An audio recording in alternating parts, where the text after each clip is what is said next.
Phoenix Down Radio is on the air.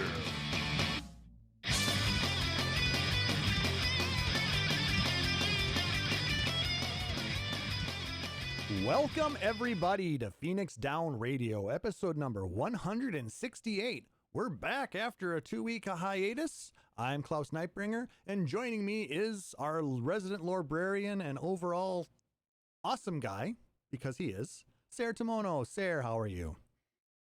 We got through our first week of summer camps. None of the kids died. I'm calling that a resounding success. That is successful. You know, you generally expect that, but glad that it all worked out.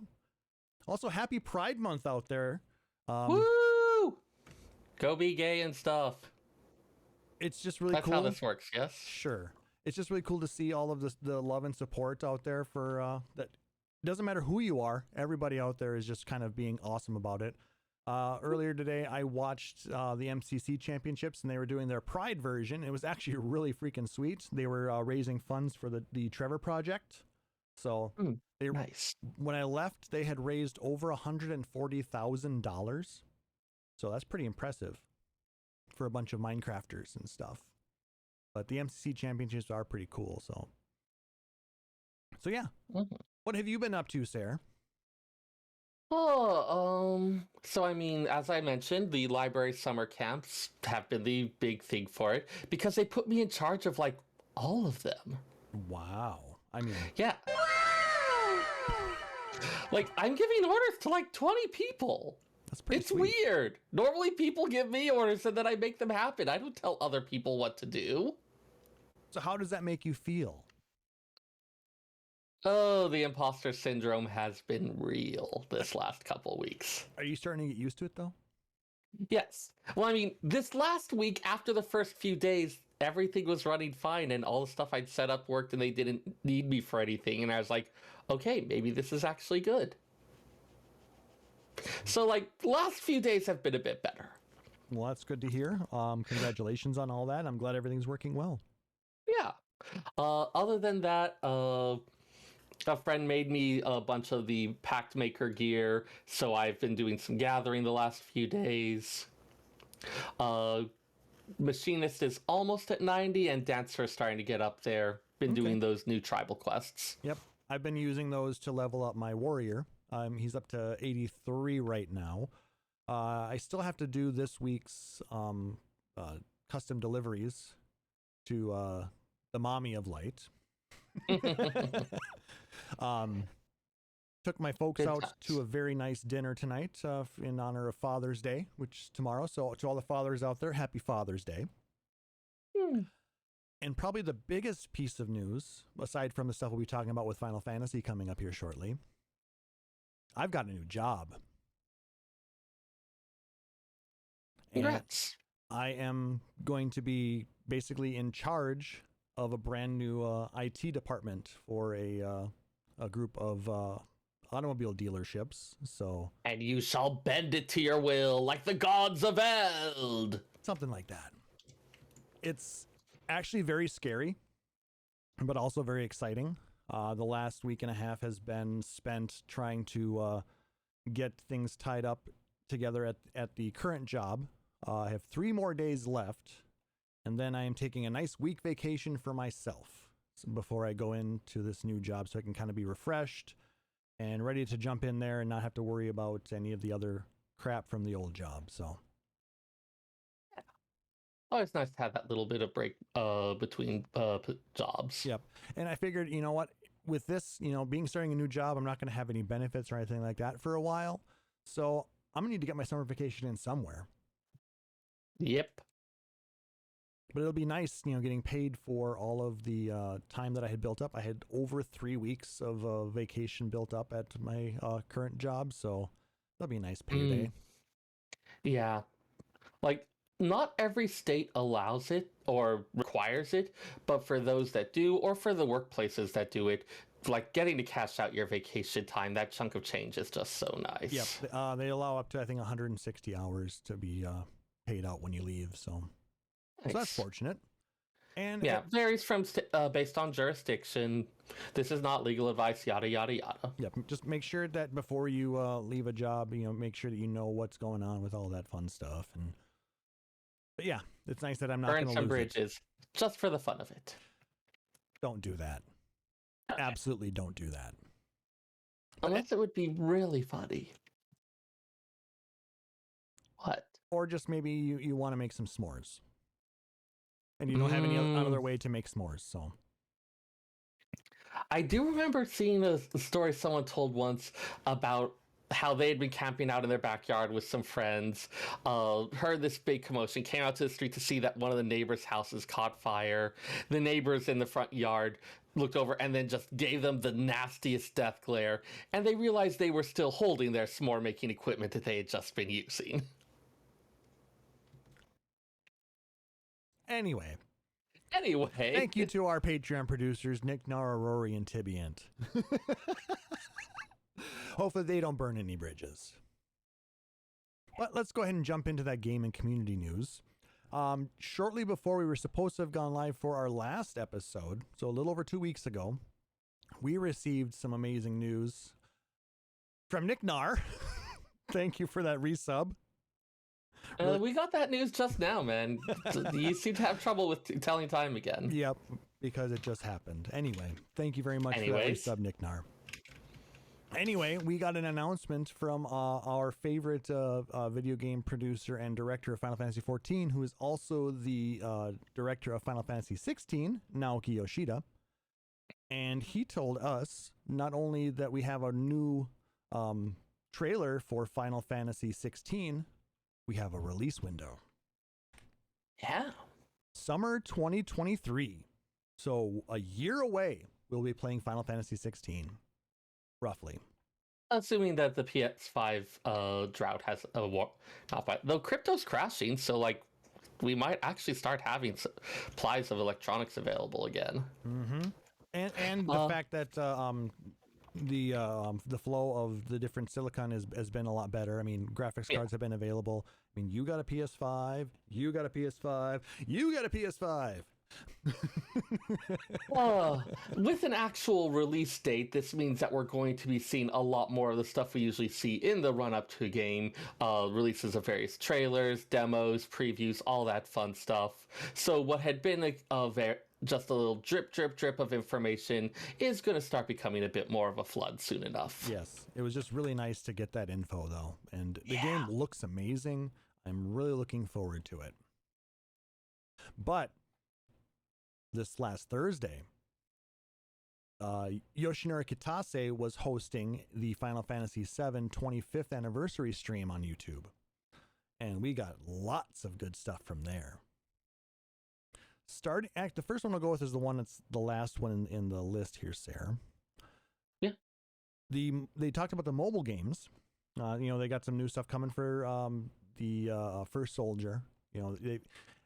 Those skins that they're putting in that are the Final Fantasy VII from the PS1 era, they're kind of interesting, but they kind of throw things off a little bit for my taste.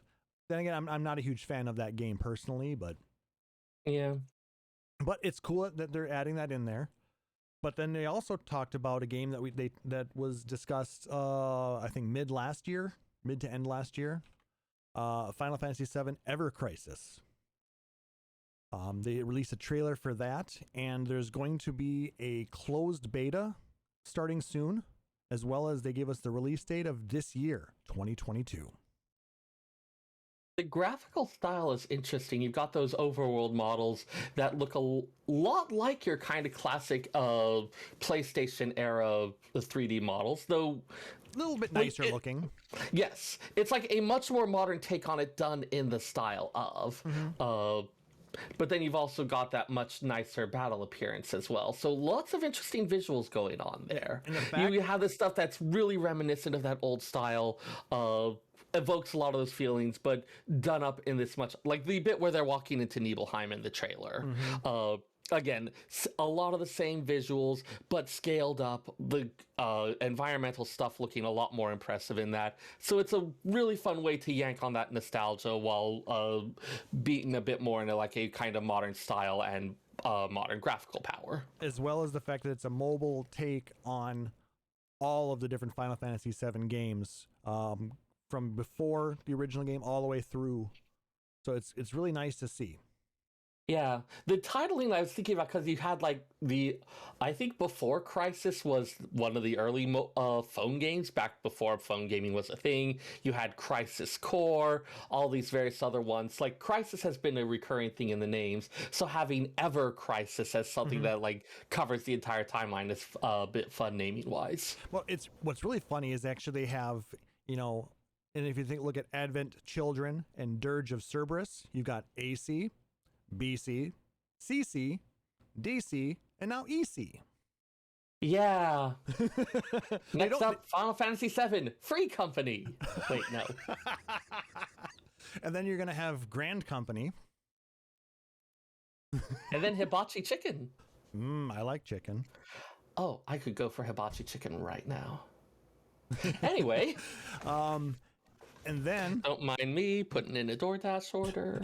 The next one that they announced was, I think they talked a little bit about it, a remake of Crisis Core. And we got Crisis Core Final Fantasy VII with a release date of winter 2022 or 2023. So it's going to be this coming winter. Something to tide us over until 16. I have such fond memories of that game. That was one of the few things that I was always like, God damn it, do I need to get an old used PSP or something? Because there was a lot about it that I really enjoyed, and I just wanted to be able to play it again. I know that announcement is one that a lot of other people have been excited for. Plus the fact that it's coming out on multi-platforms. It's going to be PlayStation, it's going to be Switch, it's going to be PC. Did I see Xbox as well? I forgot to see. But I mean, they're releasing it, I think, on everything. And Nick Nar sitting in the chat with Xbox. Final Crisis, Grand Crisis, High Crisis, Immediate Crisis, Junon Crisis, Calm Crisis. So he's got through Casey. And yeah, you mentioned that there wasn't a Dirge of Cerberus remake. I don't know how much Dirge of Cerberus I don't think did terribly well. I think that's going to be within Ever Crisis, though. Yeah, but I don't think they necessarily want to remake it as its own game. It depends on whether the fans want it or not. Because I have if not enough heard people are going to be, I have not heard people clamoring for it. Like, you can still get people to weep by showing them some references to the scenes with Zack, especially the end of Crisis Core.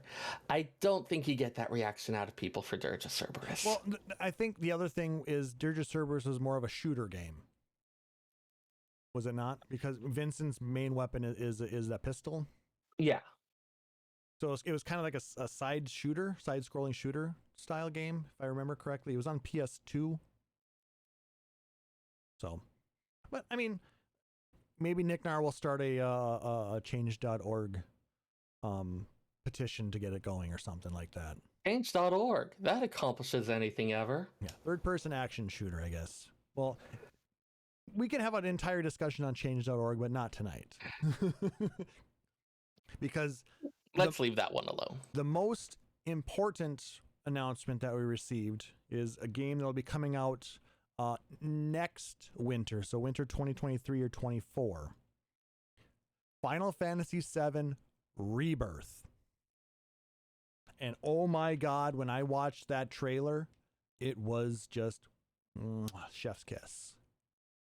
Yeah, the naming is interesting. The first one, segment of leg, of course, was remake, which was like kind of but then also seemed to have a meaning for the story where they're like kind of remaking the plot.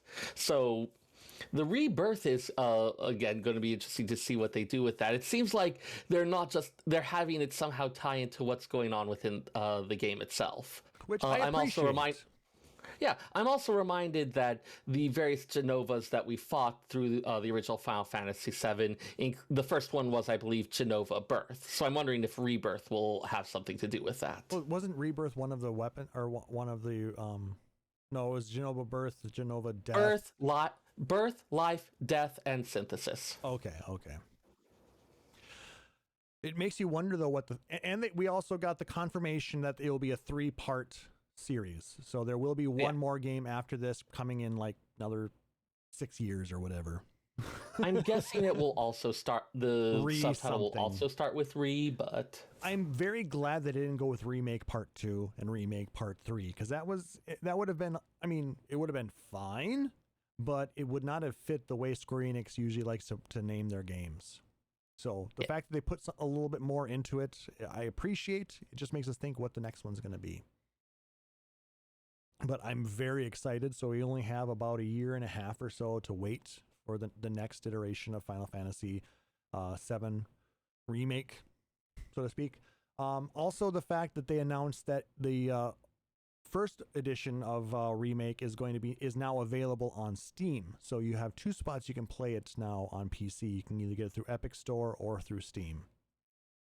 And then PS4 and PS5. I still need to finish Intergrade, by the way. I need to purchase Intergrade. I want to, just... summer is the busiest time for the library, which doesn't really explain the previous 3 months, but that is my story, and I am sticking with it. Well, I mean, it's busy because the kids aren't in school. Yeah, no, like, summer is really big for library programs. And that's a good thing. I'm glad that the libraries are keeping busy versus other places that are not as educational. Damn kids need to keep learning. Yeah. They specifically talk about a thing called the summer slide, where like kind of like backsliding after when you're out of school for a while, and how libraries help to slow that down. Yep. I could go on about libraries for hours, and some of you are actually down with that, and I love you for it, but maybe not right this moment.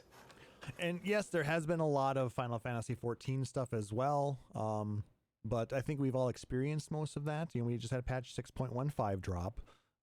With the new tribe quests and the new custom deliveries, and then with the, you know, everybody's been doing Crystalline Conflict since 6.11 and all that fun stuff. So I hope you guys are still enjoying all of that content as well. I've been, you know, playing it a little bit because it's, I don't know, I'm just kind of not really that much into Final Fantasy XIV right now. I took a break for a bit, but then I've been kind of back around. I've been doing a lot of the the shared fates, so getting that stabilization going on. That's been something that's been just kind of like a nice, relatively mindless activity. Yeah. Like I said, I need to try and get my tank up to 90 so I can reapply for mentorship. Because that's the thing. I need my Burger King crown, damn it. So I can be like, well, actually, in game. Oh, that's not good, Ravenheart. I hope everything is doing better now. Because I've heard, you know, had family members who have also had COVID, and that's never a fun thing. For those listening, one of Raven just mentioned having come down, tested positive for COVID the day of the patch release. So glad that you're doing better now. Really happy to have you with us. Exactly. So glad you're here. Hope everybody's enjoying the games and real as excited as we are about these Final Fantasy video game trailers and release dates that we got. But I know why you're all here. It's to listen to my lovely voice. I mean, listen to some lovely music. And we are going to start with Final Fantasy XII now. We're gonna skip the sequels on the games. We'll come back to all of those. But I figured it was better to continue on with the mainline single player games. So, and Final Fantasy XII is a 4-disc set as well. Lots of amazing music. I mean, we've got over an hour on just disc 1 alone. A lot of the stuff in Final Fantasy XII, both in setting and in music and character design, all sorts of stuff like that, shares a lot of DNA with Final Fantasy Tactics. Both of them were made part of what was later described as the Ivalice Alliance, works and all sorts of things set in the fictional realm of Ivalice. So I believe Final Fantasy XII is actually supposed to be timeline-wise several centuries before Tactics. Yes, I believe that is correct. Right. Which is a bit weird for Final Fantasy XIV players, where the order of the two got reversed and it was Final Fantasy Tactics that is the ancient one. But like I said, it's just Yes, they play with it. Exactly. They can take the stories and shoehorn them in however they want because Hydaelyn slash what's Atheris is its own planet. Atheris. But yeah, so for those who do enjoy Final Fantasy Tactics, as I said, you're going to hear a lot that's reminiscent of that. Get a lot of the themes that they explore, a lot of the kind of like political machinations. For those who had wanted another Final Fantasy Tactics, even if it didn't match it in terms of gameplay, in terms of story setting and music, this is something that kind of was a really nice follow-up to that. Yeah. And also, this is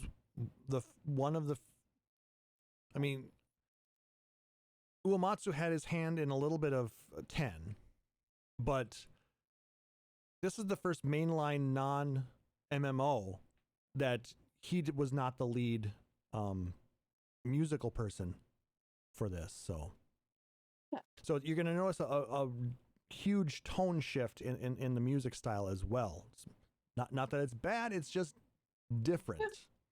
It's lovely in its own way. So let's go ahead and start with the first track, called Demo Movie. I haven't listened to it in a while, so we'll see what it is.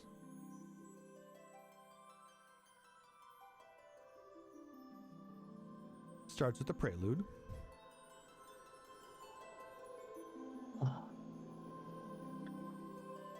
Like many other games, it of course has a sort of attract mode thing, where if you let it sit for long enough, it starts doing a little movie with a kind of introduction to the overarching plot, setting the stage, some dramatic scenes.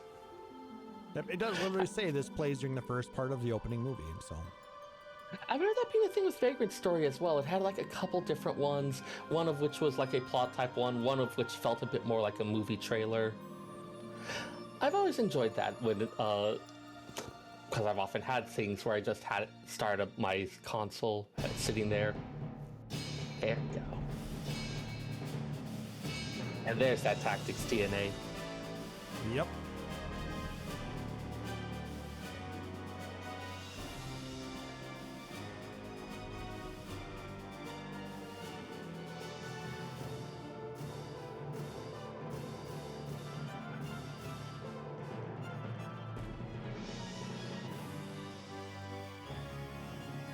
It's just glorious to listen to. Just building up, very strong orchestral. Yeah, that energy, the drawing back into the tension. Which then leads into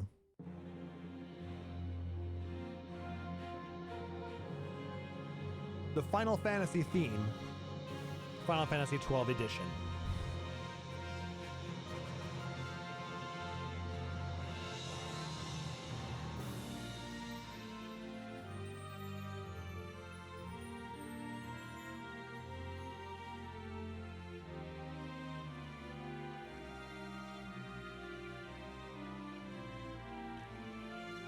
So grandiose. And Ravenheart asking in the chat if we're going to potentially do a Tactics edition. If I can get the soundtrack, we definitely can. We'll do it after the main line, but... I own the Tactics soundtrack. Okay. Well, I'd like to have it myself as well, but... yes. But if I can't find either way, we've got access to it. I may lean on you for a... how do you get by the piracy thing and calling it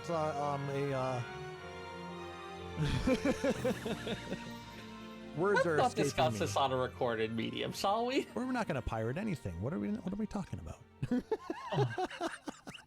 But so yeah, a bit of your traditional Final Fantasy there. The prelude, the main theme. And then the grandiose opening movie. We won't play the entire thing because it's almost 7 minutes long. Yeah.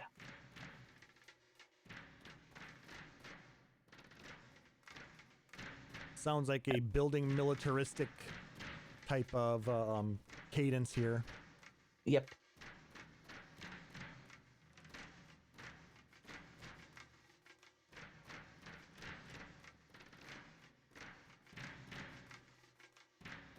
Nicknar pointing out it is available on sale on Amazon, so if I need to, I can pick it up. Thank you, Nicknar. But yes, like that military drum.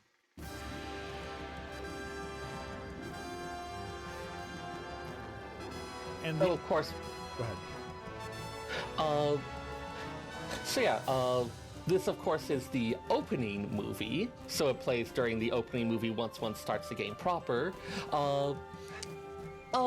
Movie setting up the events preceding the story of the wedding of Princess Ash to Prince Rassler, the invasions, the fall of Dalmasca. For the moment, of course, we've got the beautiful triumphant wedding. Well, we've got the triumphant entrance and then the, like, ethereal stuff for the wedding itself.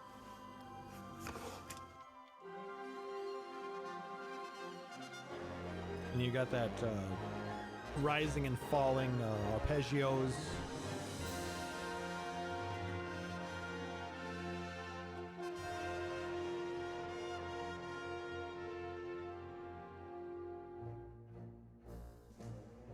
Now it takes a very militaristic turn again, very sinister sounding. Something's going on. This isn't what I agreed to.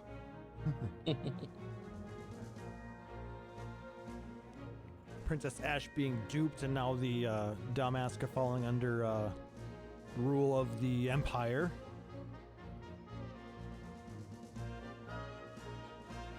Princess Ash herself is a fascinating character. Her arc show the her growth and maturation from someone who is ruled by these strong feelings, almost literally in some cases, as we eventually find they're being used to manipulate her, to someone who sees a broader picture and a greater good. She's a little bit naive because she's rather young, but she has all these, grandiose she's been through ideas. a lot. She has, yeah, especially after all of this goes down. Yeah. But she has very idealistic thoughts as to what she was expecting after the wedding, none of which end up coming to fruition, unfortunately.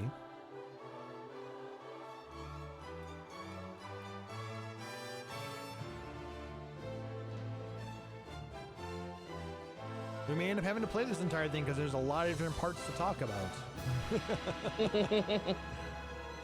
It's all good, though.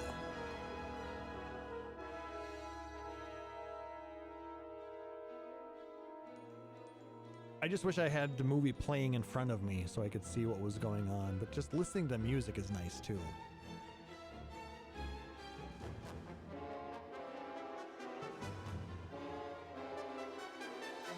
Is this the part where the dreadnoughts are flying through the sky? Yeah. And So we have the attack on the fortress at Nalbudis, I believe it is.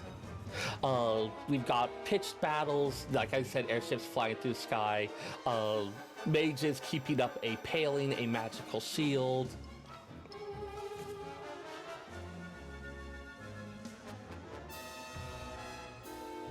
just the fact that we can pick these things out without seeing it. And Yeah. it's been 9 years since I've played 12.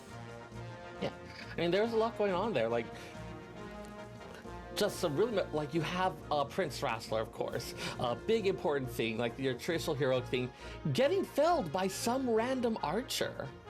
That's the type of thing was like, no, it's not. That's not supposed to happen. You don't just have some random mook who goes and takes down the enemy leader. And I mean, in actual battles, that is what happens. He forgot to put on his plot armor. He did have rather resplendent armor, but Did not have +2 plot though.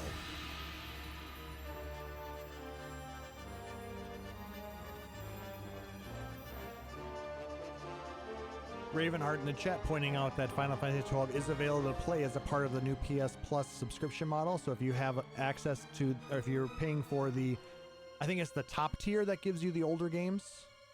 yeah. So it's a bit more expensive. You're paying per month, but it gives you access to a lot of PS1 and PS2 games, this one included. And is that the Zodiac Age version? That would be the more recent remake?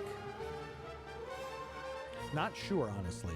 I would assume so, because I don't think Square Enix really wants people to play the old versions. The newer one redid some of the job it's a lot less broken. Yeah. I mean, I remember spending a lot of time, going through the license board and maxing everybody out, because I was recuperating from back surgery at the time. Yeah. And I had nothing but time at that point, and some pretty good pain medication. Oh. But so yeah, we have what seems to be a triumphant marriage turning into the slow death of this kingdom. Losses in battle, the loss of their prince.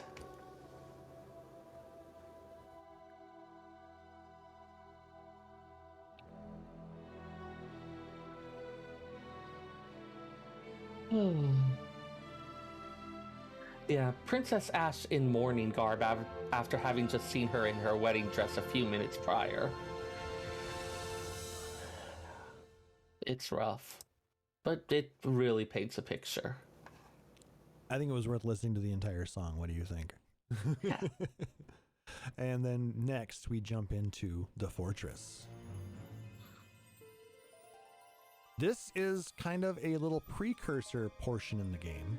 We go back in time a little bit with Captain Bosch, Vossler, Rex, and other Dalmascan soldiers trying to stop the treaty signing at Nalbina. Yeah. Yes, the ruler of Dalmasca is going to be signing a treaty with the invading Arcadian Empire. Captain Bosch and his men have discovered information, leading them to believe this is a trap, and so they're rushing to try and stop the signing. You've again got that kind of tension. There's a little bit of that almost like infiltration-y aspect to it.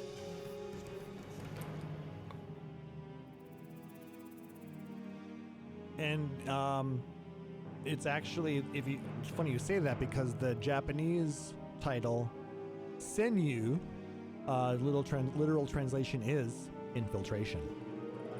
Mm-hmm.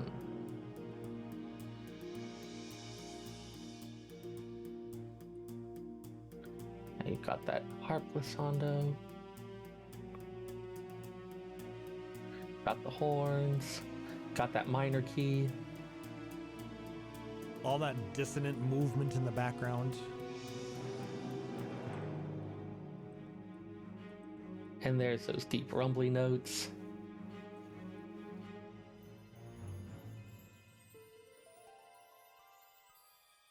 So good.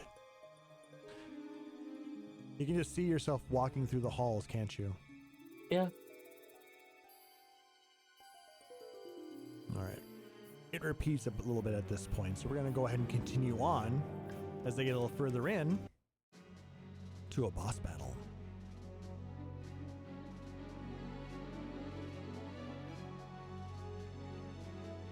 As you can surmise, this is the boss battle theme. It also plays in the scene before the boss battles at the end of the Pharaoh series. And we heard parts of this in that demo movie, of course. Mm-hmm. They, like a lot of the Final Fantasy games, they'll use the same type, same notes, the same phrases, The motifs. the motifs, and they'll change them up ever so slightly, fit them in different spots, so everything it ties together very nicely. I think the first time we hear this is during the infiltration, when they were fighting against an airship, I believe. I want to say it was the Carbuncle. I say airship, but it's like a much smaller aircraft.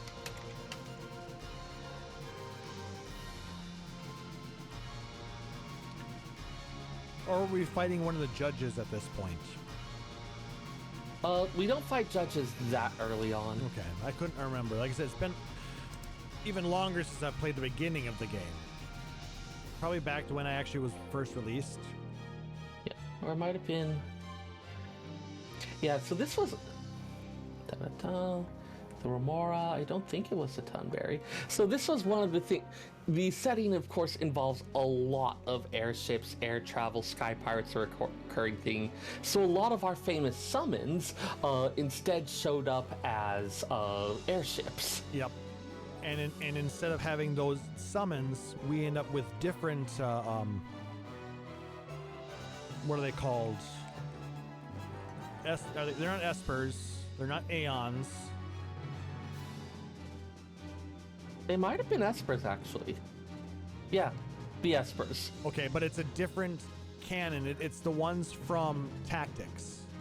Yeah. Well, so kind of. A lot of them are ones from Tactics. Others were callbacks to various other Final Fantasy games. And those who play 14 will recognize some of these as bosses within some of the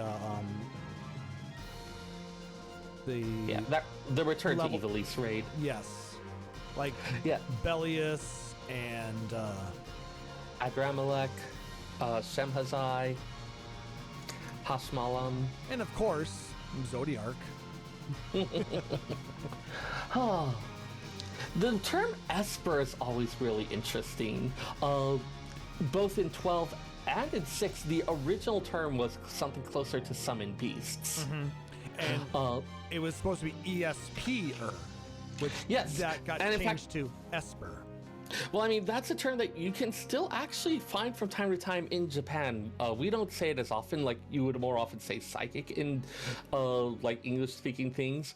But yeah, ESP, or one who uses ESP. Yeah, extrasensory perception.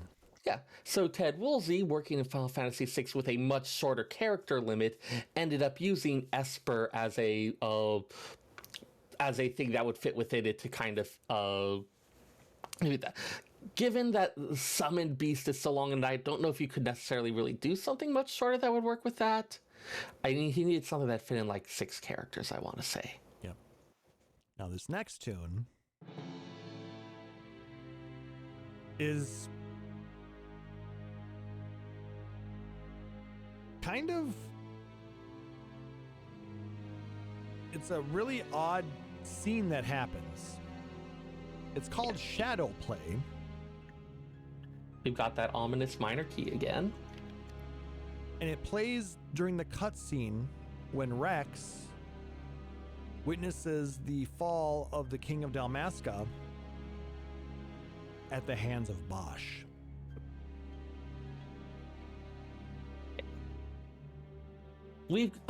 Rex, of course, is the first character we control. We've been guiding him through the tutorial learning, so the initial belief is that, okay, this is going to be like our main character or someone really important. But no, he arrives to see Dalmasca's king killed by the captain of his guard before being cut down himself. It's a very weird start to a game. Yeah. Fits in with the whole Tactics and Evalician style of complex politics and machinations behind the scenes. The term shadow play is an interesting one. It kind of seems to imply like this is a performance being put on, and it's only much later in the game that we'll learn the full implication of what was actually going on here. For the moment, we can say that this was a scene that was intended by someone to be witnessed. It was a purposefully set up performance with a specific goal in mind. Yes. Like, not just for killing the king, but to be witnessed, for the killing of the king to be witnessed by others, and for to certain things to happen as a result, which we'll get into a little bit later. But so that name Shadow Play is a really interesting choice. Something that I didn't quite understand my first playthrough because I wasn't used to having such deep political turmoil, happening within a Final Fantasy game. Yeah. And no, I did not play Tactics at the time.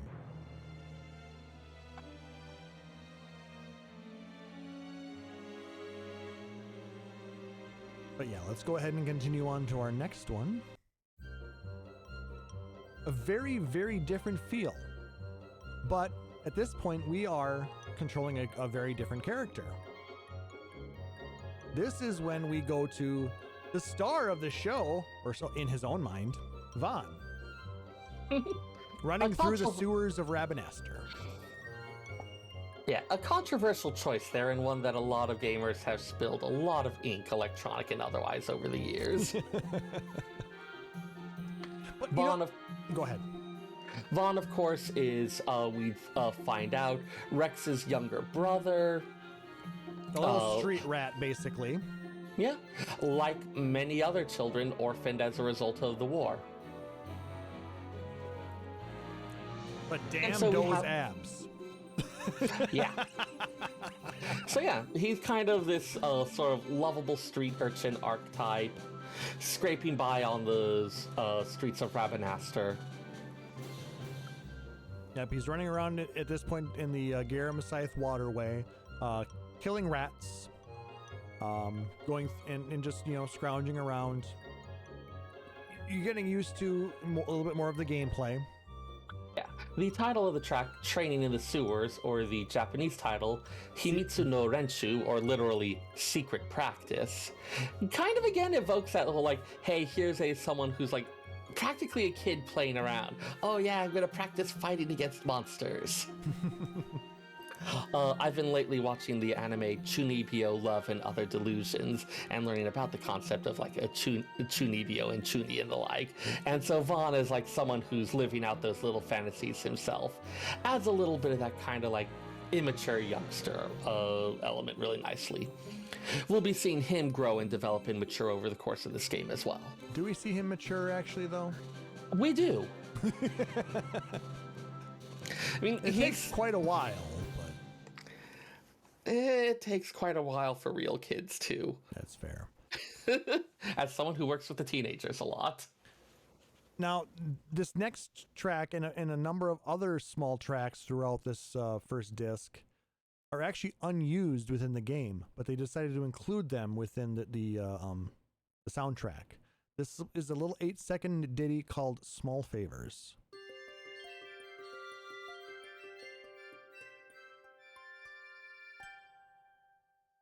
Just a cute little thing. Yeah. One wonders what they might have been used for, or what they originally were planned for. I wonder if it might have been when you successfully complete a quest or something like that. Yeah. I mean, small favors, or the translation of the Japanese, a small happiness.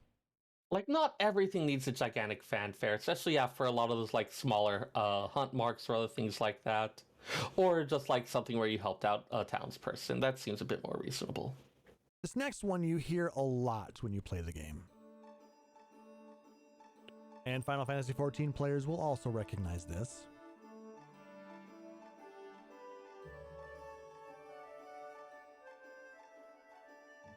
This is the streets of Rabanastre. Gee, I wonder where this plays. It's a very happy little tune. Right.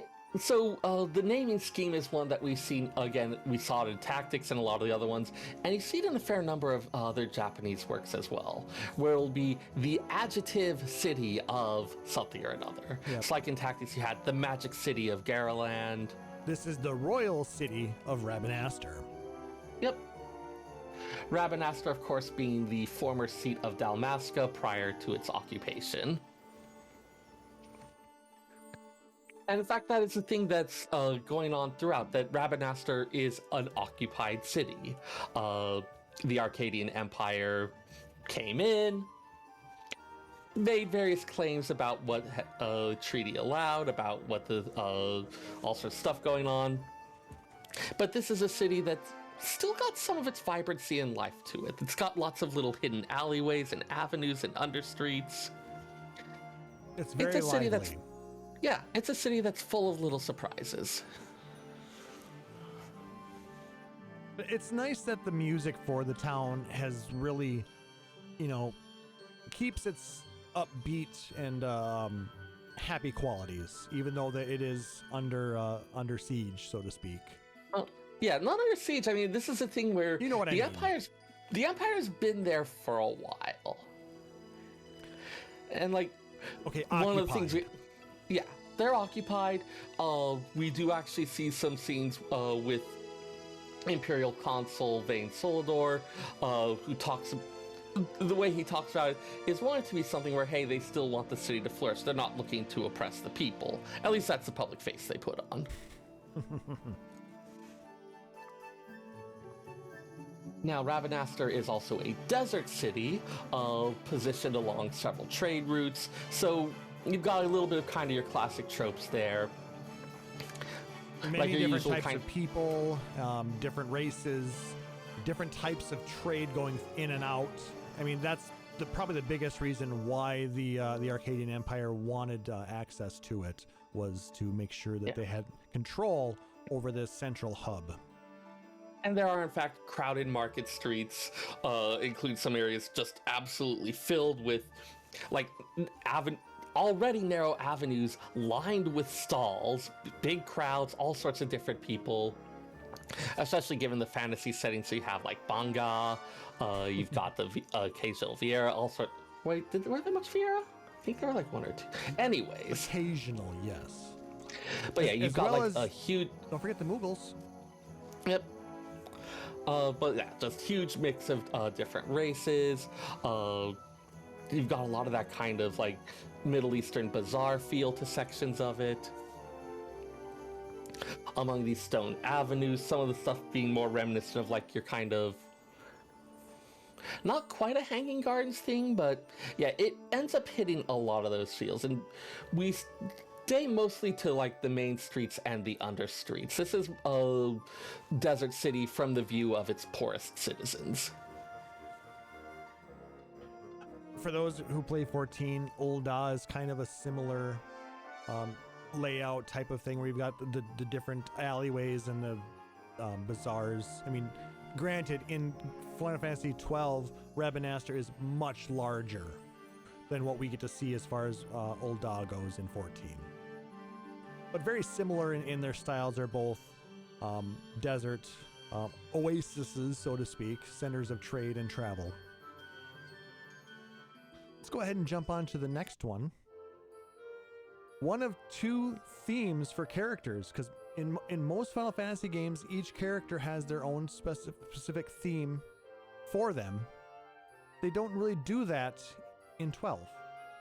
Yeah, you see that again with a lot of the games in the Ivalice Alliance, where it's often more on, the focus is more on broader movements. You do have individual players, but they, like individual characters who are representative things, or but it's less about the character and more about this broader thing that they represent oftentimes. But this one is Penello's theme. When she makes her first appearance in the game with Vaughn, the two of them are childhood friends. Yeah. Penello is another one that gets a fair bit of hate thrown at her, unfortunately. She and Vaughn, of course, they're street rats, war orphans, who don't necessarily have a lot of the, like, kind of grand sweeping stories of the others. They're a little bit more observers of what's going on, and so because of that, the obligatory is like, oh, this is like too simple, nothing interesting about. I rather like her myself. Same. Yeah. She dreams of being a dancer, runs errands and does odd jobs for people in town. Like, she's another orphan doing her best to get by.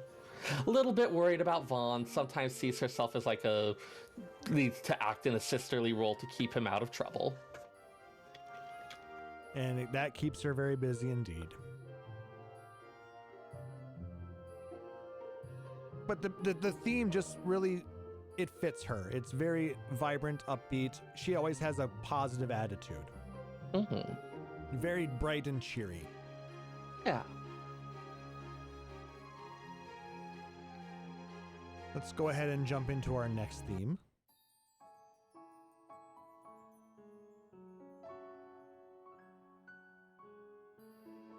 This is called To Be a Sky Pirate. And it plays while Vaughn is telling of his dream to become a sky pirate. Flying through the air in his own little airship and just being free. You've got that huge swelling almost taking off. very airy feeling.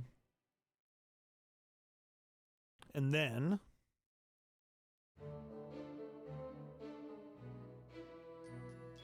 a very different sound. This one is called gutter churl. Or one of I like the name in Japanese, Little Rascal.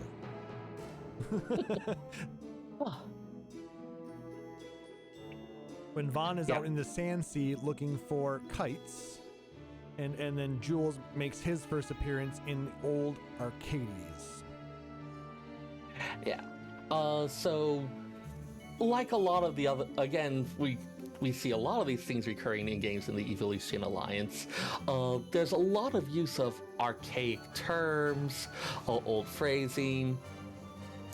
Gutter churl is an example of that. The word churl or churlish gets used today to mean like someone, like churl is someone who is impolite or mean-spirited, and so someone who is churlish is someone who is rude or mean or nasty. But it has a much more archaic usage of being like a peasant or someone who's of low birth. It's like gutter peasant might be another way to put it, like kind of emphasizing this is someone who is very lowborn. Mm-hmm.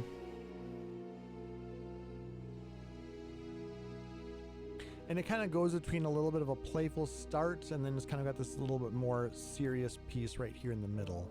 And then it changes right back into that more playful tone. Mm-hmm. He's stalking through the tunnels, looking for rats and maybe a tiny bit of trouble.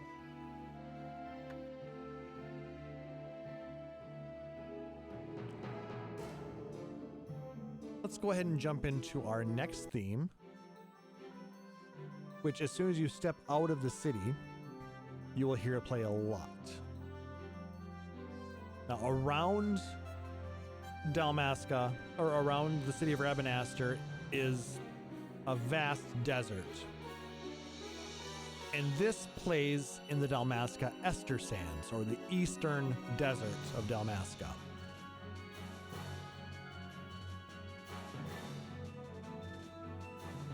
It's a very adventurous, high-spirited song, because as we go out and explore, there's a lot to learn. There's many enemies.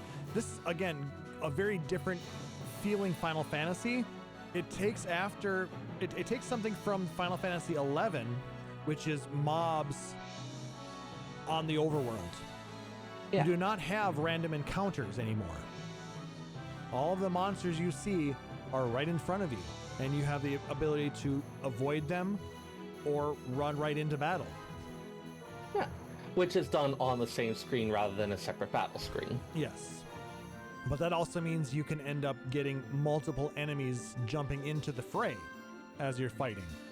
Yep. And sometimes you would do that on purpose in order to gain larger experience, or if you were in an area and were maybe a little bit over leveled, you would use it to farm for certain items that you're looking for, create chains of battle experience to increase your rewards. It's a very interesting system.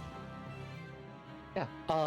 That ties into something else that we'll talk about a little bit later as well, that they added into Final Fantasy XII. Yeah. So one other thing to note is that what actually brings Vaughn out of the city is the prospect of hunt marks. As part of one of the odd jobs he does, he gets introduced to the concept of mark hunting. He gets introduced to Mont Blanc. Yes, like people posting various bills for monsters they want defeated, which for junior rat slayer Vaughn, this seems like, okay, the next natural progression. Because otherwise, like, someone who's kind of like born and quote-unquote raised on the streets of Rabanastre, that type doesn't usually want to venture out into the wild as much.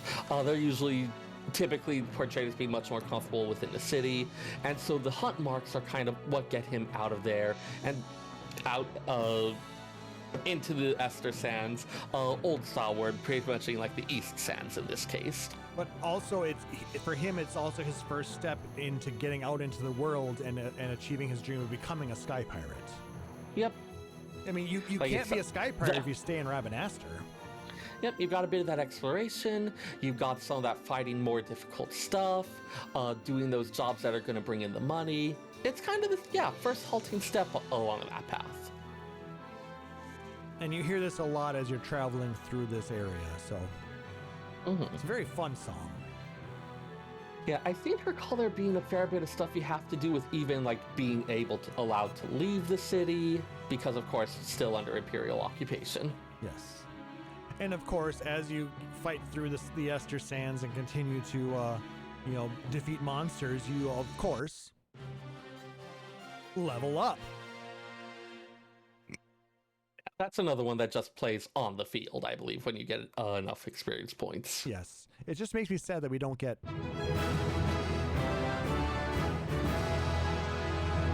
So...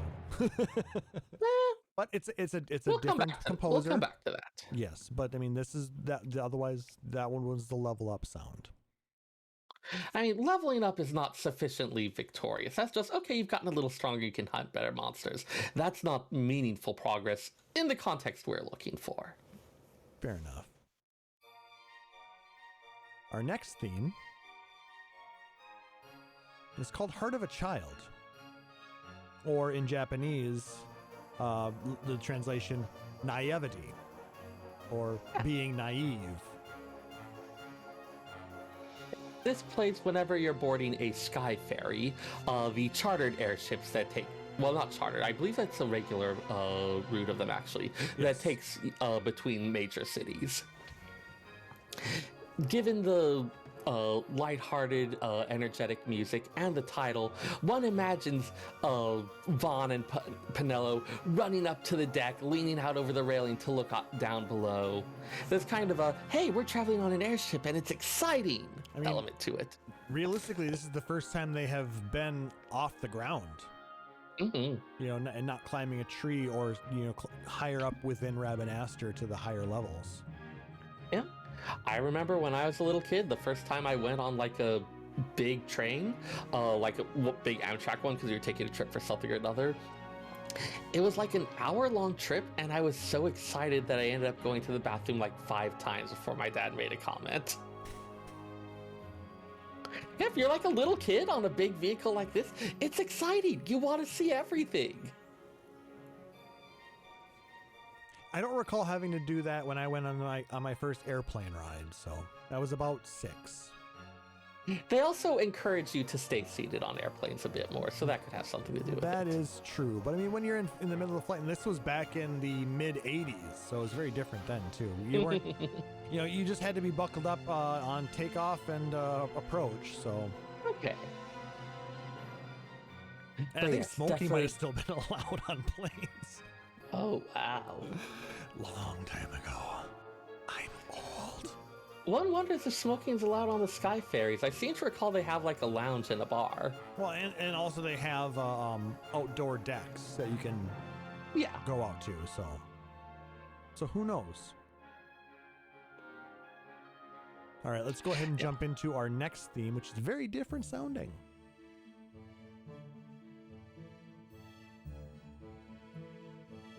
This is called Cooperation, the Imperial version. It's a mild rendition of the theme of the Empire. And it plays the first time we meet Larsa. Larsa is is he basically like an Imperial crown prince? Kind of. I mean, it's a thing where there's several different like noble houses. There's like a succession thing going on. Well, his brother is basically first in line to the throne, is he not? Right. Yes. So I believe that would make him a crown prince. We have met by that point. Vane is the scion of House Solidor and first in line to the throne. As always with these types of settings, there's a slightly complicated succession and plenty of people jockeying for a position because there may be multiple people who potentially have a valid claim, and sometimes the validity of your claim can be reinforced with sufficient troops. Or money. Or both. I mean, he was William the Bastard until he was William the Conqueror.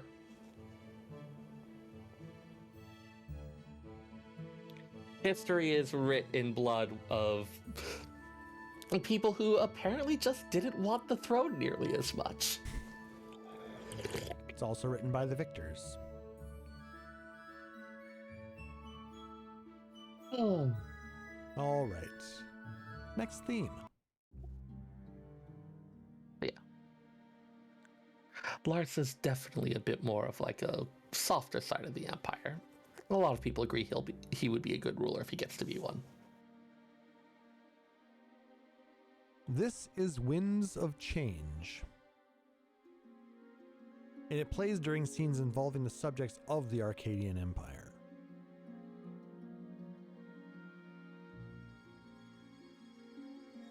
It's an interesting title that doesn't quite seem to go with the feel of the music. When I hear Winds of Change, I usually expect that it's going to be a bit more vibrant, full of life. Where this seems like it's a little bit more on the sinister side. Yeah, it's not quite like heavy and oppressive, but it's moving in that direction. It's like it's hinted at. Yeah.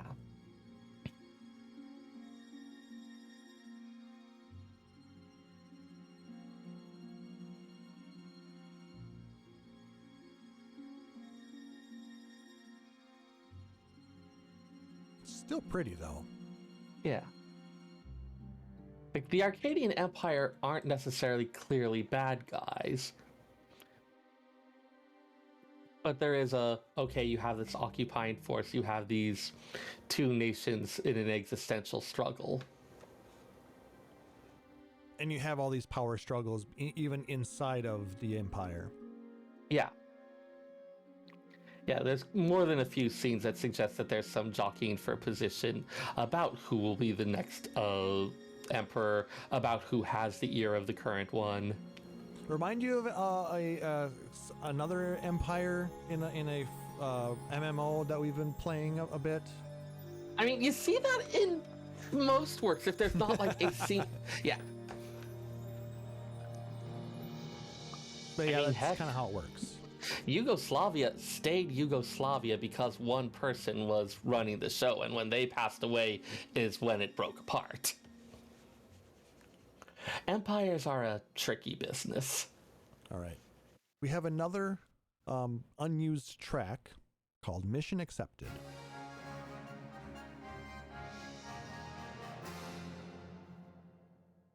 So I wonder if that might have been like a quest start, or it might have been for the hunt mark start type of thing. Yeah. Given the name, like the hunt mark seems like the likely thing. I could imagine it getting a little repetitive to hear that, especially when you're like doing like your low level marks or things like that. I mean, if you think about it, you know, we get something similar to that every time we start a new quest in 14. We get the dun da da da. Yeah. I mean, having like something to indicate. Mission starto. Yeah. Basically. All right. Yeah, pretty much. Next.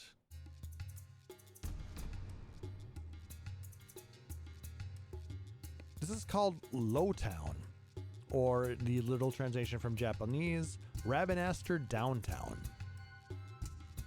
Now, when they say downtown or Lowtown, they really mean it. Literal, these are underneath the streets of Rabanastre. Yep. Down under the town. Not like your normal downtown we have in our metropolitan areas. The center of commerce. This is where the lowborn reside and live. Now, you actually see this in a lot of really old cities, especially anywhere like, I know it was a thing in Seattle, for instance, where if the ground is not super solid, over time you have a little bit of subsidence, you have buildings that maybe start to sink a little bit, and you would have people build new floors on top.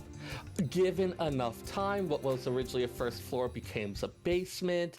Maybe you board up the windows, you put up some boards, like the street's height gets raised, you put up some boards until sidewalks come put over it.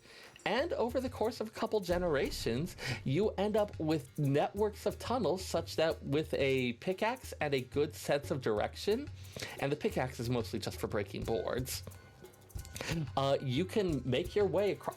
You can make your way across the town without ever having to go up into the daylight. As I said, Seattle is actually a very famous example of it. but it's not uncommon for a lot of things. And I could see a desert city having just like that subsidence into the sands over time, where you're going to again end up with what were once the thriving streets slowly becoming the underground tunnels. Yes. Really common. All right. Let's listen to another one of the unused tracks. Mission Failed.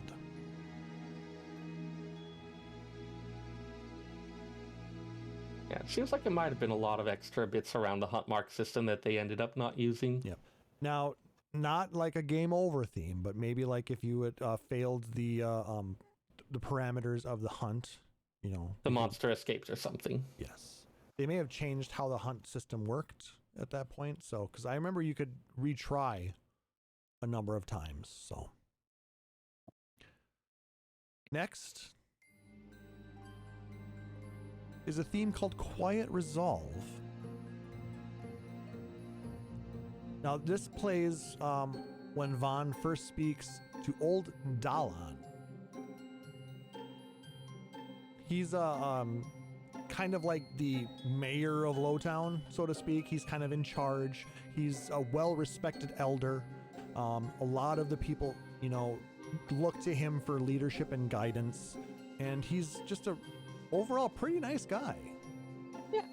He refers to Vaughn as Von Ratsbane for all of the rat slaying, which a lot of people thought that Ratsbane was Vaughn's actual last name.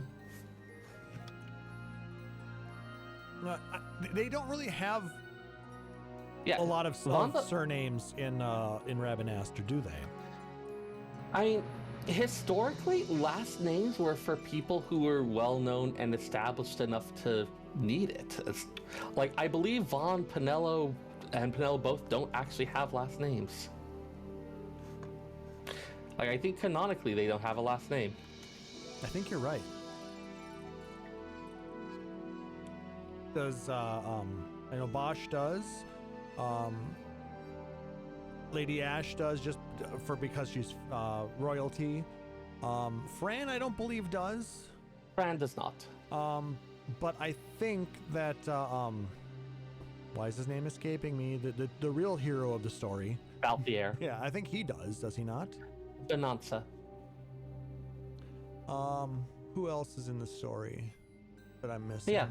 Just like as a general thing, your nobility, your well-established merchants, all the stuff like that, they're more likely to have last names. But your random street rat, they just have the name that I'll refer, like the whole thing of like, oh, of what family you're born, that's not a thing that's important. It's just like, oh, that's Vaughn, he's all whoever's son. There's a lot of interesting history That is where it. a lot of last names came from, though. Yeah. Especially in Scandinavia. I mean, Vikings, they were named after their father's name. Yeah, I mean, like, named after, a thing indicating a familial relationship. I mean, look at Thor Odinson. Yeah. Or you have a profession, so like butcher or baker. Cooper. Yeah. My last name indicates that one of my ancestors was probably a French brand merchant. And mine was son of Peter. Yeah. So. Or also just like some type of like notable quality or accomplishment. All right, let's go ahead and jump into our next one.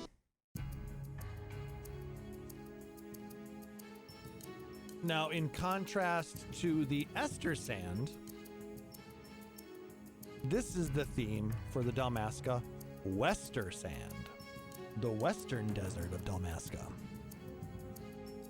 little spookier, a little more dangerous. There's a little bit less of the, okay, we're out on our first adventure feel to it. Things have gotten a little more serious by the time we're getting here. And I believe this leads more towards the Empire.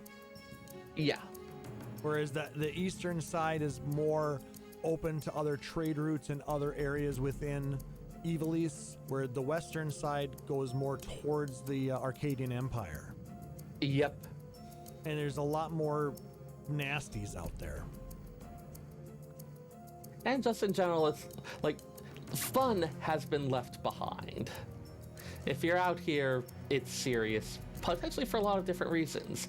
The desert is not always a hospitable place to travel through. I mean, it rarely is. But now our next theme is a very fun theme. This is the Clan Hall. It plays in two places specifically within Rabanastre. First, of course, Clan Centurio. But it also, interestingly, plays in the Royal Palace of Rabanastre. Now, the Royal Palace of Rabanastre one may be because of the context. We end up there, in fact, because we are sneaking in order to pilfer the place in the midst of a grand event.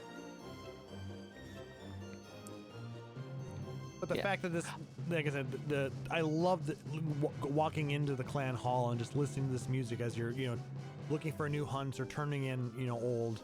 It's just so much fun. There's so much life in that building. Yeah.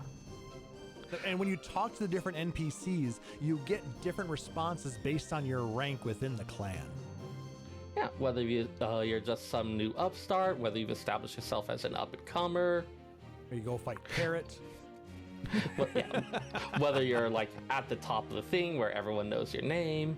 Wasn't Carrot one of the first elite marks that you take on? I think so. It's been a while. Yeah, I just remember that one being a pain in the ass. But yeah, definitely has that very lively clan hall feel to it. Like, this is a place that a lot of people come through, somewhere where there's always a drink being poured, a conversation going on. While you're hunters. Yep, the hunters are fighting against each other, so to speak, but there's that familiar joviality between fellow hunters that they respect each other. It's a difference between an enemy and a rival. Yes, exactly. Lots of friendly rivalries going on here, for the most part. There are a few exceptions. One of the big points of a clan is that even if you're in competition with each other, you're also all supporting each other towards a common goal. Now, I wish that this theme would play outside of the clan boards in 14. Wouldn't that be cool? Could be entertaining. I love this music. It's so fun. All right, let's jump into our next piece. This is also an unused track called Found Money. Just a cute little thing. It has a little bit of the leitmotif from the Clan Hall, but just kind of has a little drip at the end.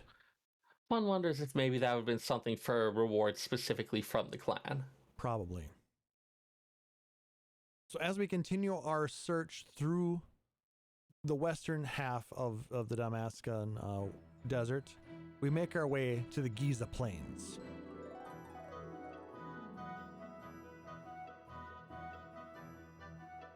I feel like we've heard some of these elements before. Yes, we have. There's a number of leitmotifs that recur through all the different pieces of music here. Yeah. So this plays at the Giza Plains as well as the Cheetah Uplands.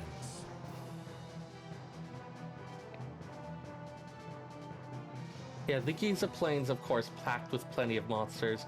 I vaguely recall there being some, like, puzzles to kind of work out as well. With the relating sunstones? to... I want to say, like, relating to, like, rainfall and water, and... Again, given the setting, like, even if you're not on the desert itself, you still got kind of this dry environment where water is life, and... Mm-hmm. Yep, there were definitely some weather-related puzzles, and there was the ones with the sunstones that you had to go through. You had to hit them with either during sunny weather. I think the weather was very dynamic as well in certain areas. Right. So you got to see these places in a variety of circumstances. There were a lot of different things that were added within Final Fantasy XII that took a lot of inspiration from the MMO 11. Not only did we have overworld mobs, but we basically had a one-man MMO because the Gambit system, probably one of the coolest systems designed within a single-player Final Fantasy, allowed us to control an entire party of players without having to do a thing. Yeah. It resembles pretty much like if you've ever done like a basic block-based programming language, something similar to that, where you would have a set of priority instructions, where it would look at various conditions like the current hit points of a thing, if an enemy was suffering from a particular status ailment, If a all sorts player of had a status ailment. yeah. All sorts of different conditionals that one could set, along with the action to be performed under that. Yep. And another really neat thing that happened with this is you could build and get the components to build up this gambit system throughout the game, either by purchasing them with Gil, completing quests, or just finding it randomly in chests of all places. Yeah. So early on, you wouldn't have nearly as many options on that, and you would have like some basic things of, okay, we can make some simple decisions based on the status of our party, or on the enemy status, or other things like that. And as it went on, as you became more familiar with the battle system, you would get both more complex commands and also stuff where there was more like finer gradation. Yes. Like for instance, I forget the exact numbers, but you might have early on, like if anyone has hit points under 70% or under 30%, and those might be your only two options. So you kind of have someone's been hurt a bit and someone's really been hurt. Yep. And much later in the game, you would have stuff for like every 10% threshold, so you could really fine tune those gambits. Yep. Or critical, or if you get to and then the order was very specific as well. It went top down. So the things you wanted to happen all the time, you would have lower down. So that way, if something were to happen higher up, it would take precedence over those other actions. So if a person was, was going to just do a regular hit, yet another one of the players took a critical hit and was down to a critical level of HP, that player would then heal them. I feel like this might have actually been first introduction to programming for a fair number of people. It was very cool. I really enjoyed it. And you learned reasonably quickly stuff like, okay, maybe you want, if someone is dead, throw a phoenix down on them to be the very first command for everyone. Yeah. Or at least on somebody, like your healer character. I mean, you probably want it on two people. Whatever it would be, you would be directly controlling one, but then the other two would operate according to the gambits you'd set up for them. So you kind of have... Yeah, go ahead.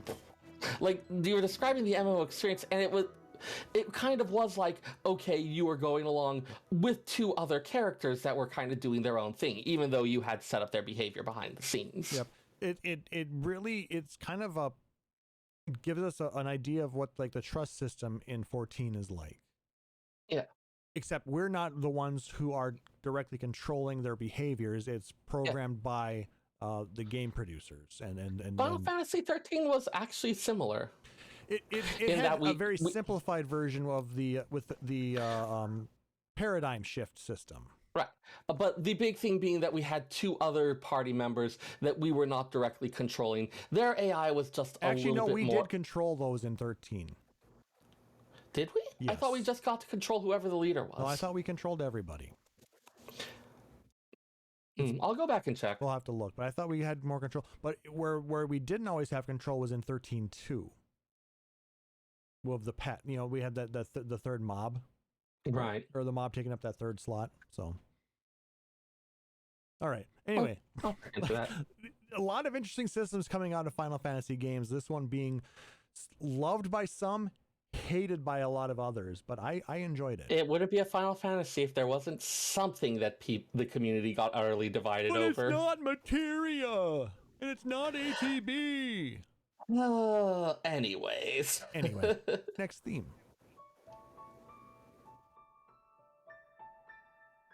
This is called Parting Ways. And it plays after a side quest with Penelo at Giza Plains when she separates from Vaughn. So she leaves the party for a while.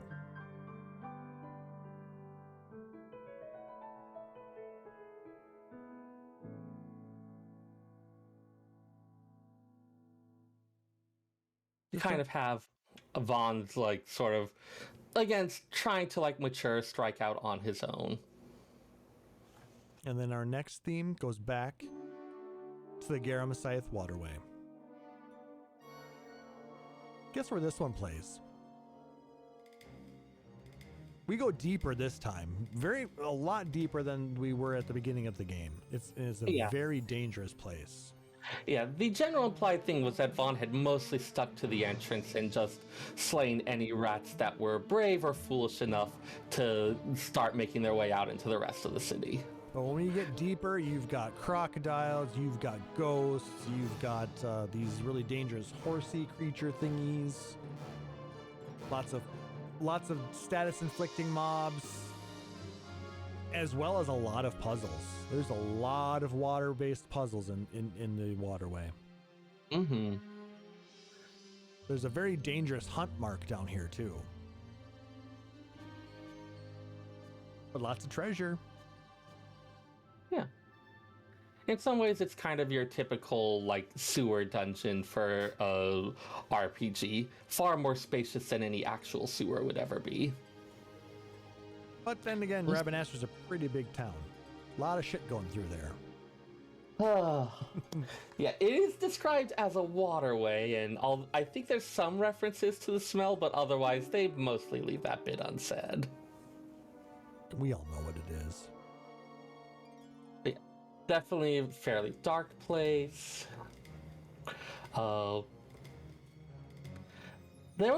I definitely had several moments of, okay, I need to move carefully because I have no idea what's going to be around the next bend.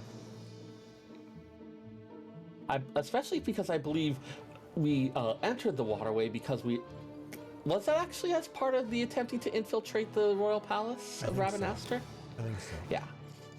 Yes. Yeah, Because Vaughn's carrying out his plan to sneak into there and steal something awesome. Yep. So let's jump to the next theme, which is called Portent. And it plays during dangerous situations, or so the information says. Again, we're utilizing FinalFantasy.fandom.com. They have a beautiful, just wonderfully written out information about all the different soundtracks. So thank you very much for that. Dangerous here is less of the like immediate life-threatening and more of the you are in a position where one false step could go very badly. Very, very badly.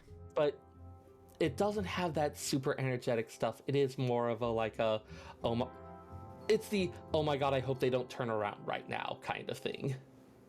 Sneaky, sneaky.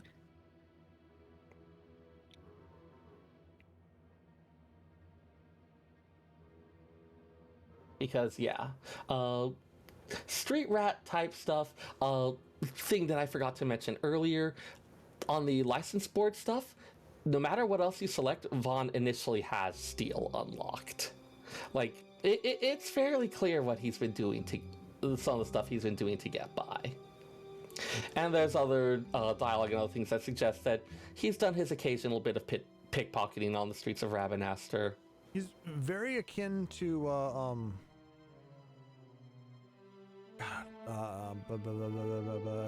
FF9. Zidane? Yes, who is also the thief character.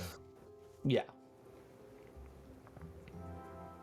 Like, Vaughn's starting stuff definitely leans a bit more towards thief, which fits in with that. Mm-hmm. But this isn't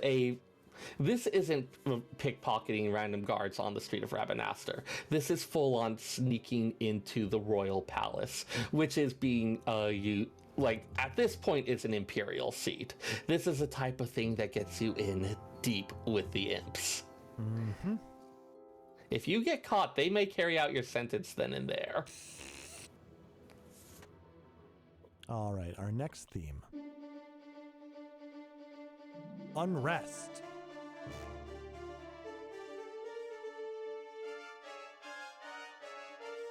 This plays... This plays during the resistance attack on the royal palace of Rabanastre when Vaughn is running away from Balthier and Friend. Yeah, it turns out that Vaughn wasn't the only person who thought the night of this big party might be a fun time to go sneak into the palace.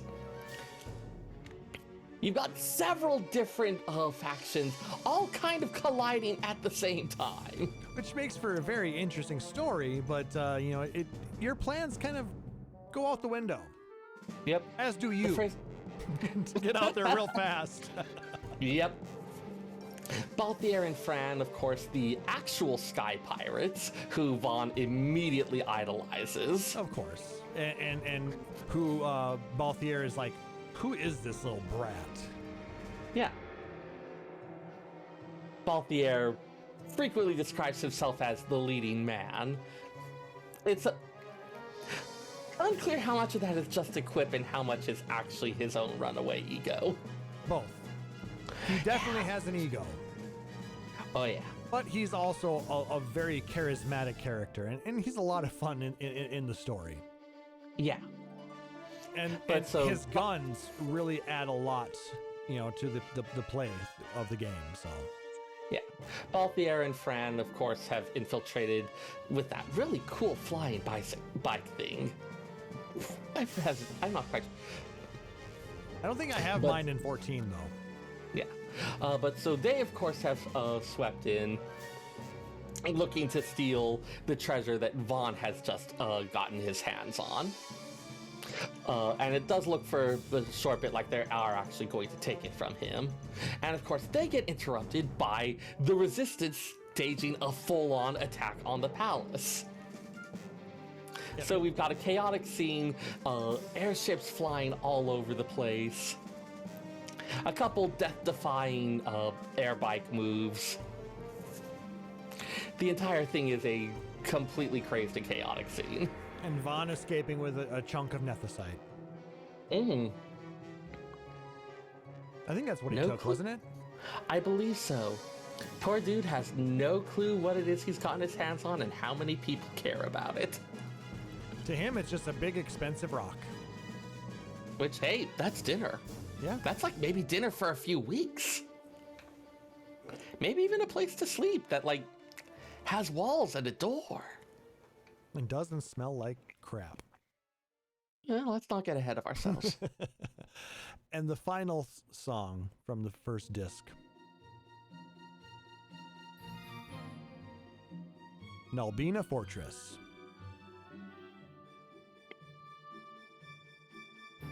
The Japanese name is Nalbina Fortress Town, so again, fitting with that Japanese naming style. Yep, this is for the theme for the area outside of the actual fortress. This is where the people are and the commerce happens. It's not the actual fortress itself, it's what's around it. Yeah, this is a common thing you see in lots of medieval castles and fortresses and things like that, where you'd have like the actual fortified building, which was practically a military building, and then the various things that would pop up around it, becoming like a town, becoming a full-on city, all the various things that are needed to support that and eventually to support itself. But during times of crisis, of course, the people could evacuate into the fortified area. Yes. But it's nice that it's a really upbeat song as well. Yeah, like once you get out of the fortified military areas and into the towns, you usually find stuff that's a little bit more lively. People making their way day by day. Now, this, of course, is the fortress that we had visited at the start of the game, where we saw the assassination of the King of Dalmasca, the tragic death of Rex, all of the other stuff. So this town here is certainly lively, but we're in the neighborhood for some not as great stuff to happen. I mean, it's still fortified and held by the Empire. Yeah. So we need to watch our step, but there's still a lot of life happening around here. So it's not quite as oppressive, but it's right on that edge. Life under the Empire is complicated. And there's often a recurring question of like being safe versus being free. The Empire is certainly safer for a lot of people, but there's also not as much freedom to find one's own fortune, make one's own way. Vaughn, as someone who wants to be a sky pirate, lands fairly heavily on the freedom side of that equation, but... Mm-hmm. So yeah, Disc 1 of Final Fantasy XII. Much different feeling from a lot of the ones that we'd listened to prior, but still very important, very fun. Yeah, we've got about 4 discs for this one, and as mentioned, it's a thing done in the style of Tactics, Vagrant Story, all the stuff like that. So something where we've got this introduction, a lot of the setting of the pieces, and a hint that there is something going on deeper beneath the surface. We've gotten little bits and pieces, we've had some mysteries dangled in front of us, and there's a suggestion that there's some more complex machinations going on. And as the disc, we proceed through the rest of the discs, we'll see layer upon layer of move and counter move, manipulations. Like, the machinations in this one go several layers deep. It's not a game that's easily understandable by the average player. Sometimes it takes 2 or 3 playthroughs to really understand what's going on here. I tried playing it like just a bit out of I want to say it was shortly after I'd graduated college, and I had no idea what was going on and couldn't get very far. And I tried more recently and immediately seized on, oh, that person's plotting against that one. Okay, they're hiding that from them. Okay, I want to keep an eye. Like, just the life experience had a bit more of, okay, this is stuff to look for. And that also leads to why it's not one of the more popular Final Fantasies. I mean, definitely a little bit less accessible that way. Like, it wants you to commit a bit to it in order to really start getting a lot out of that story. Granted, and that's often a higher bar. You can enjoy this game without knowing, the intricacies of the political ramifications, everything happening for what you're doing here, but it becomes that much more intriguing when you know what's going on.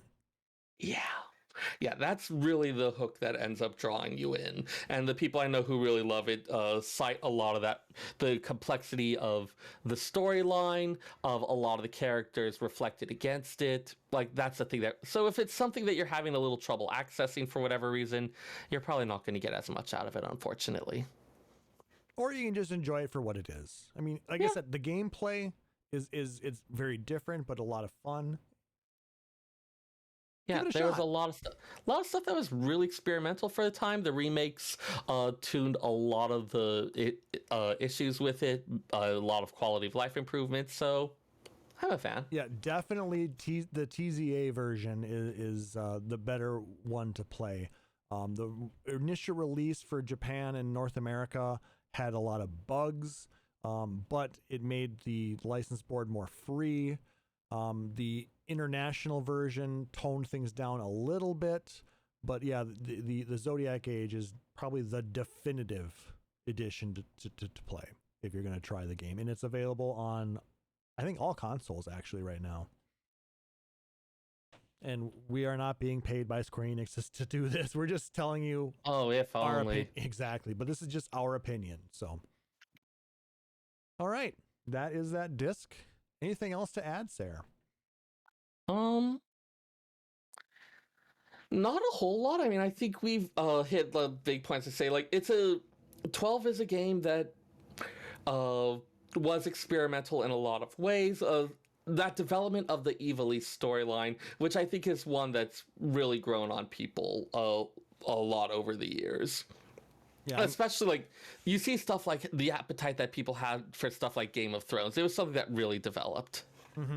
Yeah, this is definitely even more complex than the Game of Thrones series. So yeah, but it's definitely something that I think modern audiences have a bit more of an appetite for. That kind of like complex character, complex situation, stuff that has this like realistic element to it and doesn't feel like this super oversimplified thing. Yep. And I know for a fact, Sarah, you could go for hours discussing the plot of this game.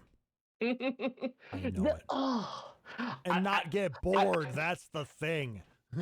So I'll save you all that right now, but I will say I think Vaughn is a much better option for a protagonist than a lot of people give him credit for. I think there's some really clever stuff there that makes him a really good. I get why a lot of people are frustrated. I just think those people are wrong. Yeah, I think the biggest issue with the fact that he is very immature but the fact that, he is the everyman, so to Mhm. speak, in this game. He represents the average person within occupied Sort of. Ravenaster. So sort of. He also acts as a really interesting foil to a couple of the ones that people thought of were like the more, oh, this would be a better main character. But like Vaughn actually acts as a foil to them in a couple different ways. True. I mean, We can get into this later. exactly. I mean, if this is something you guys want to us to go into, let us know. You can tweet at us at PHXDN Radio. You can email us podcast@phoenixstormradio.com and let us know if that's something you would be interested in, a deep dive within the political intricacies of Final Fantasy XII or Ivalice in general. So yeah, let us know. But I think that's going to go ahead and do it for this episode, guys. If you liked what you heard, please make sure to like, subscribe, or follow us on Apple Podcasts, Google Podcasts, Stitcher, or whatever your preferred podcatcher is. And if possible, leave us a rating or review. It helps other people to find our show as well as lets us know how we're doing. And if you really dig this show, you can consider subscribing to us here at twitch.tv/PhoenixStormRadio, where we do this show live every other Saturday night. You'll get access to subscriber-only emotes and badges if you do, as well as helping to support the show. Or you can go out to patreon.com/PhoenixStormRadio and support us like our benevolent overlord, Rory Fenrir, or our shadowy foreign investor, Tibian Salts. All proceeds go towards growing the show, cover things like hosting costs, allow us to improve and upgrade the quality of our equipment, as well as let us do some fun things like contests, giveaways, and the like. But any kind of support, whether it's emails, likes, tweets, retweets, subs, donations, or follows, it's all greatly appreciated because we really love interacting with you guys and the rest of the community.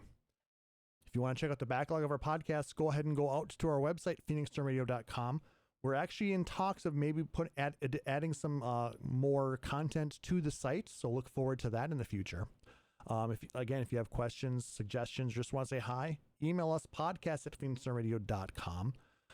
Again, our Twitter is at PHXDNRadio. And you can always find a VOD of all of our episodes out on youtube.com/PhoenixDownRadio. Seyrr, any shout outs?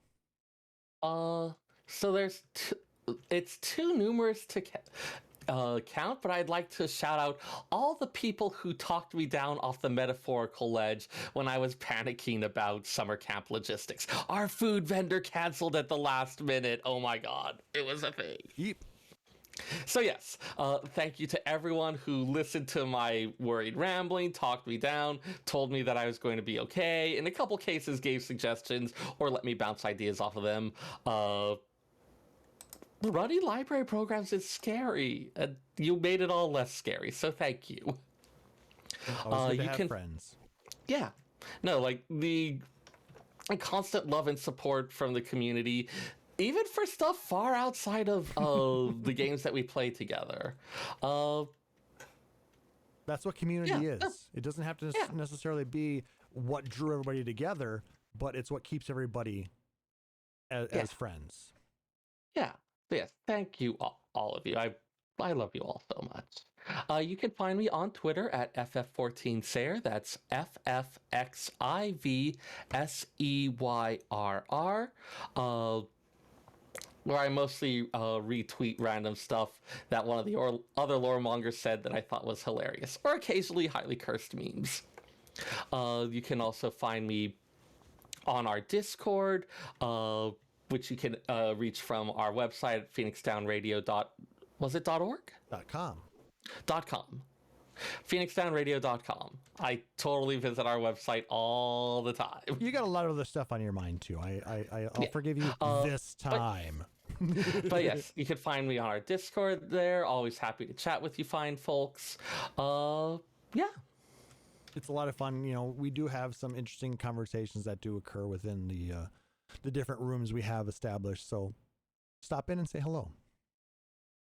And I have to shout out our community because we have an amazing community. They're very supportive of us as we were going through, life things. The reason why we had to skip the last episode with Seyrr being very busy with his stuff and me going through my things as well. We thank you for your understanding and patience with us. We're glad to be back at it again. Shout outs to my D&D group. We hung out last week and had a great time. Really having a lot of fun with this first edition campaign, and it's getting to be very interesting. So shout out to all you guys. Looking forward to our next live episode or live meetup in July. We're going to be doing it again. So much fun. You know, when you get old, you can't do the weekly ones anymore because it's just not enough time to do everything. And the world keeps being full of things. What the hell? Yeah, stop it. I want to do my stuff. I don't want to do all that other crap that I don't want to do.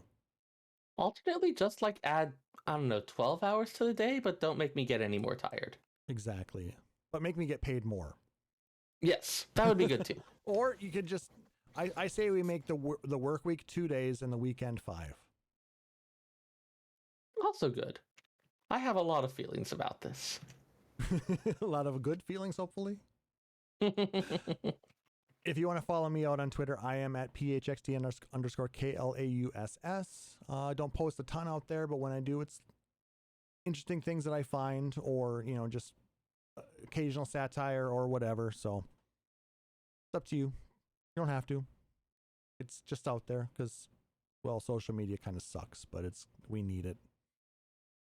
We can't grow. We have a weird and complicated relationship with it. Yes. I mean, that's a whole nother episode or a whole nother discussion. So anyway, for my co-host Seyrr Timono, I'm Klauss and Seyrr, wishing everybody a wonderful evening. Thank you so much for joining us, and we'll catch you on the next one.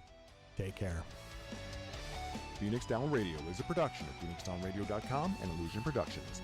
Final Fantasy XIV and Eorzea are trademarks of Square Enix. In-game content for Phoenix Down Radio is the copyright of Square Enix. Opening music for Phoenix Down Radio is provided by Guilty Gear Rock You. Check out the Metal Chocobo theme cover and many other music videos at youtube.com/Guilty Gear Rock You.